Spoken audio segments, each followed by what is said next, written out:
kemudian bisa bergabung dalam barisan. Jangan pernah mundur satu langkah pun dari barisan saudara-saudara sekalian. Ayo kita berdiri rapatkan saf. Ayo ibu-ibu sekalian, tunjukkan semangat kita bahwasanya kita hadir hari ini, kita tidak bermain-main di sini. Ayo. Buruh tani mahasiswa rakyat miskin kota.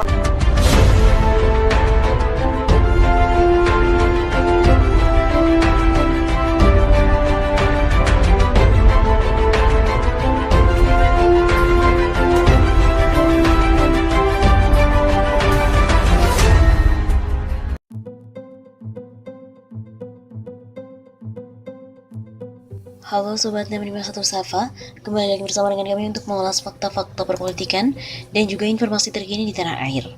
Kantor Luhut Panjaitan di demo, massa mengatakan hentikan PCR, hentikan kepalsuan ini. Sejumlah massa menggelar aksi demonstrasi di depan kantor Kementerian Koordinator Bidang Kemaritiman dan Investasi di Jakarta Pusat pada hari Selasa 15 Februari. Massa itu mengatasnamakan Aliansi Rakyat Menggugat. Mereka menyampaikan aspirasinya terkait dengan praktik mafia vaksin dan juga tes PCR COVID-19. Dalam aksi tersebut, seorang orator di atas mobil komando meminta agar penggunaan tes PCR untuk dihentikan, sebab mereka merasa bahwa tes COVID-19 itu hanyalah untuk memperkaya elit dan juga menyengsarakan rakyat. Keuntungan PCR sudah mencapai 10 triliun rupiah. Kemana itu semua? Sedangkan kami rakyat tahu 70% harta pejabat meningkat di masa pandemi. Tidakkah kalian malu? Salah seorang orator wanita berseru dari atas mobil komando. Hentikan penggunaan PCR, itu sudah tidak diakui untuk diagnosa virus. Stop PPKM ini, hentikan kepalsuan ini. Tambah sang orator disambut dengan teriakan massa. Dalam aksi tersebut terpantau pula aktivis Niko Silalahi dan juga Babe Aldo. Saat berada di atas mobil komando, Niko menyebut bahwa kondisi bangsa Indonesia sedang tidak baik-baik saja akibat ulah para elit. Sesungguhnya Republik ini sudah kehilangan akal sehat dan kejujuran. Maka dari itu kita minta kepada pihak kementerian untuk menerima perwakilan ARM untuk bernegosiasi, tegas Niko Silalahi. Aksi itu diikuti oleh puluhan massa, baik dari kalangan emak-emak hingga massa yang berpakaian alma mater perguruan tinggi. Aksi di depan kantor Menko Luhut ini berlangsung dengan kondusif. Beberapa aparat kepolisian juga tampak bersiaga dan menjaga aksinya jalan. Massa Aliansi Rakyat Menggugat menyerbu kantor Menteri Koordinator Bidang Kemaritiman dan Investasi Luhut Binsar Panjaitan pada siang hari ini, Selasa 15 Februari. Massa berkumpul di sekitar jalan dekat kantor Luhut. Tampak sejumlah aktivis seperti Babe Aldo dan juga Niko Silalahi turut ikut serta dalam aksi tersebut. Niko Silalahi membagikan suasana demo di kantor Luhut lewat dengan unggahan akun Twitter pribadinya. Aksi ini dilatar belakangi oleh kecurigaan sejumlah aktivis soal adanya mafia vaksin dan juga PCR di masa pandemi COVID-19. Selain Kementerian Kesehatan, massa juga menduga jika Luhut terlibat dalam bisnis vaksin dan PCR. Sebab itulah mereka menyerbu kantor Luhut untuk menyuarakan aspirasi tersebut. Suara rakyat tidak bisa dibungkam karena di sana bersemayam pemberontakan. Kata Niko Silalahi dikutip dari redaksi Isu Bogor pada hari Selasa 15 Februari 2022. Massa Aliansi Rakyat Menggugat menggeruduk kantor Luhut Binsar Panjaitan selaku Menko Kemaritiman dan Investasi. Begitu sambungnya. Dalam beberapa video yang beredar di media sosial, tampak Babe Aldo dan juga Niko Silalahi berorasi di hadapan massa. Dua aktivis itu juga mendesak pemerintah menghentikan mandatori atau pemaksaan vaksinasi serta mencabut darurat pandemi. Ini lantaran baik Babe Aldo maupun Niko curiga jika ada permainan bisnis vaksin dan juga PCR di tengah penderitaan rakyat dalam menghadapi pandemi. Sebelumnya diberitakan bahwa Kemenko Kemaritiman dan juga Investasi Luhut Binsar serta Menteri BUMN menjadi sorotan netizen usai tagar bongkar skandal mafia PCR masuk dalam salah satu trending di Indonesia. Beberapa netizen juga menyebutkan bahwa Luhut Binsar dan Erick Thohir merupakan penghisap darah rakyat. Netizen menganggap Luhut Binsar Panjaitan dan juga Erick Thohir terlibat dalam lingkaran bisnis PCR. Salah satu akun di Twitter yang bernama @wongindonesia12 mengunggah sebuah foto, sebuah koran dengan tulisan yang cukup besar, Luhut akhirnya akui berbisnis tes PCR. Sambil mengunggah foto itu, pemilik akun tersebut menuliskan, "Hukum mati bos bisnis PCR, Luhut dan Erick Thohir penghisap darah rakyat."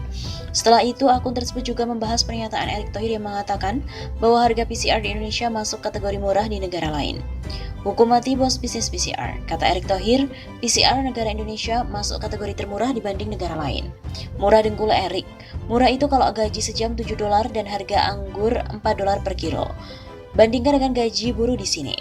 Melihat cuitan yang disebutkan oleh @wongindonesia12, netizen juga saling memberikan pendapat mereka.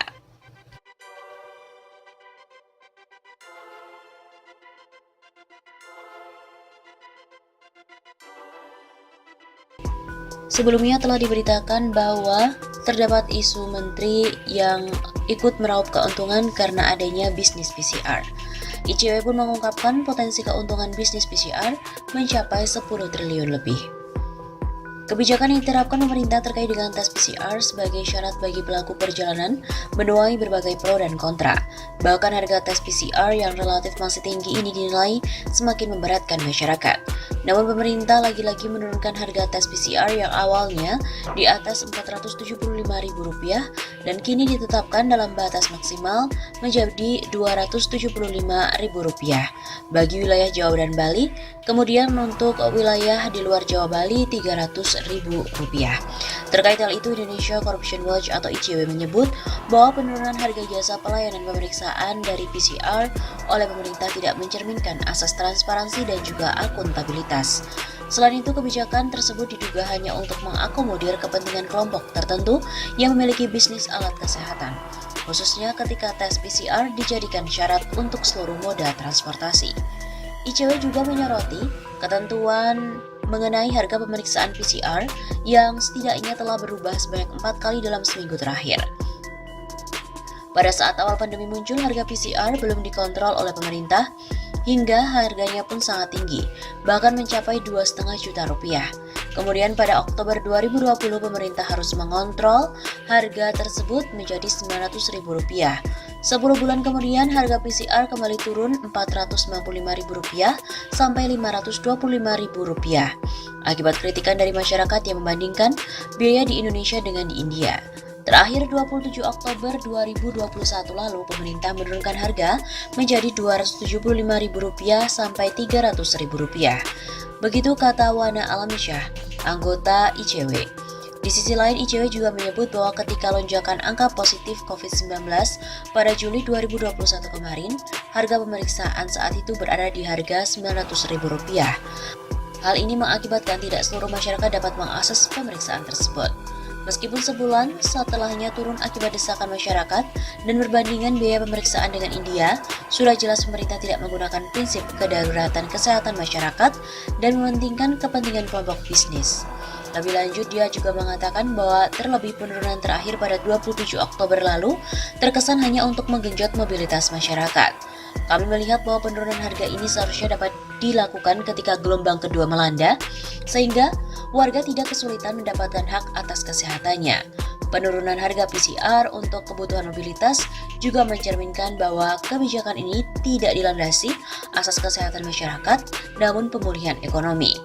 Kemudian tidak hanya Koalisi Masyarakat Sipil untuk Kesehatan dan Keadilan, tergabung pula ICW, YLBHI, Lapor COVID-19 dan Lokataru pada 31 Oktober lalu mengungkap dari seluruh rangkaian perubahan tarif pemeriksaan PCR sejak awal hingga akhir, koalisi mencatatkan setidaknya ada lebih dari Rp23 triliun uang yang berputar dalam bisnis tersebut.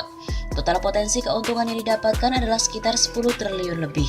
Ketika ada ketentuan yang mensyaratkan penggunaan PCR untuk seluruh moda transportasi, perputaran uang dan potensi keuntungan yang didapatkan tentu akan meningkat tajam. Kondisi tersebut menunjukkan bahwa pemerintah telah gagal dalam memberikan jaminan keselamatan bagi warga. Berdasarkan angka dari anggaran penanganan COVID-19 sektor kesehatan tahun 2020, diketahui bahwa realisasi penggunaan anggaran untuk bidang kesehatan hanya 63% dari Rp99,5 triliun. Kondisi keuangan tahun ini pun demikian. Per 15 Oktober diketahui bahwa Rp193,9 triliun alokasi anggaran penanganan COVID untuk sektor kesehatan baru terserap 53,9%. Bahkan dari kondisi tersebut sebenarnya, pemerintah masih memiliki sumber daya untuk memberikan akses layanan pemerintah dari pemeriksaan PCR secara gratis pada masyarakat. Namun koalisi mengungkap bahwa terdapat dua permasalahan tadi. Pertama, koalisi menduga penurunan harga PCR karena sejumlah barang yang telah dibeli. baik oleh pemerintah atau perusahaan akan memasuki masa kadaluarsa. Dengan dikeluarkannya ketentuan tersebut, diduga pemerintah sedang membantu penyedia jasa untuk menghabiskan reagen dari PCR, sebab kondisi tersebut pernah ditemukan oleh ICW saat melakukan investigasi bersama dengan klub jurnalis investigasi. Kedua, ketertutupan informasi mengenai komponen biaya pembentuk harga pemeriksaan dari PCR. Dalam sejumlah pemberitaan, BPKP dan juga Kementerian Kesehatan tidak pernah menyampaikan informasi apapun perihal jenis komponen dan juga besarannya. Berdasarkan informasi yang dimiliki oleh koalisi sejak Oktober 2020 lalu, harga reagen dari PCR hanya sebesar Rp180.000. Ketika pemerintah menetapkan harga Rp900.000, maka komponen harga reagen PCR hanya 20%. Selain itu, komponen harga lainnya tidak dibuka secara transparan.